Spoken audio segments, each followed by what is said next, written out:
आमच्या प्रिय बंधू बहिणींना येशूच्या नावाने आमचा नमस्कार. सर्वेसरा संगे सकाळ हा कार्यक्रम श्रोत्यांना स्वागत करीत आहे.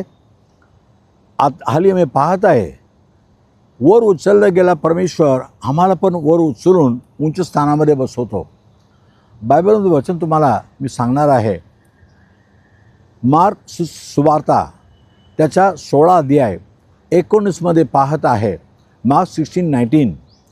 आणि येशू प्रभू आपल्या शिष्याबरोबर बोलल्यानंतर तो वर उचलला गेला आणि वरती जाऊन स्वर्गामध्ये पिता परमेश्वर देणारा त्या सिंहासनामध्ये बसला. असं वर उचलला गेला परमेश्वर म्हणजे तो खाली उतरला असेल ना? हो. योहान 1:14 म्हणते, सुरुवातीला जे वचन देवाचं वचन होता, देव वचन होता, त्या वचन देहधारी होऊन मानवाचं रूप घेऊन या जगामध्ये आला आणि त्याच्यामध्ये देवाचा अनुग्रह होते, देवाचं रूप होते. त्याला पाहणारा देवाला पाहिले, देवाचा सद्गुण पाहिले. येशूमध्ये प्रेम होता, खरंपण होता, पवित्रता होता, देवाचा सर्व सद्गुण त्याच्यामध्ये होता. आणि पण तो या जगामध्ये येण्याचं कारण काय आहे?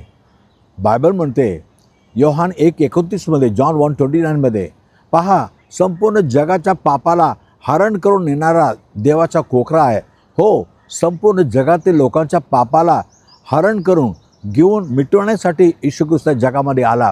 एक कोकऱ्यासारखा, जसं कोकऱ्याला बलिदान दाखवतो, येशू स्वतःला आपला बलिदान केला क्रूस खांबावर सर्वांच्या पापासाठी एकमेव बलिदान येशू स्वतःला अर्पण केला.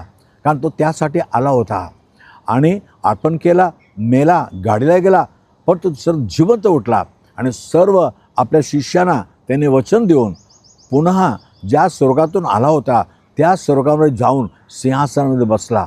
म्हणजे तो एकटाच आम्हाला पण पापाच्या गड्ड्यातून आम्हाला बाहेर काढू शकतो, उचलू शकतो आणि त्याच्याबरोबर या स्वर्गाच्या या आनंदाच्या अनुभवामध्ये आम्हालासुद्धा बसू शकतो. त्याच्यावर विश्वास करा.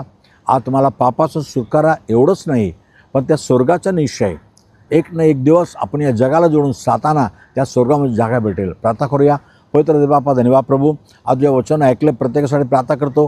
तू या जगामध्ये आमच्यासाठी उतरून आला, वधस्तंभावर जीव दिला, आमच्या पापाला मिटवला आणि पुन्हा स्वर्गामध्ये जाऊन सिंहासनामध्ये बसलेलं आहे. आज पण येशू प्रभू माझ्या पापाच्या क्षमा कर असं मागणारा प्रत्येकाच्या पापाच्या क्षमा कर प्रभू. त्यांना पापाचे निश्चय दे प्रभू आणि तू प्रभू म्हणून त्यांच्या मनामध्ये राहा प्रभू. आणि एक ना एक दिवस आम्ही या जगाला सोडून आम्हाला स्वर्गामध्ये येण्याचं आहे, तेव्हा तुझ्याबरोबर सिंहासन बसवणार असं तू वचन दिलेलं आहे. आणि प्रत्येकांना आज पापाची क्षमा भेटू दे, जीवनामध्ये सर्व गरजा त्यांचं पूर्ण होऊ दे आणि स्वर्गाचा निश्चय भेटू दे. येशूच्या नावाने मागितो म्हणा एक प्रभू राजा. Amen, amen. God bless you. आपण उद्या सकाळी पुन्हा भेटूया. आमेन.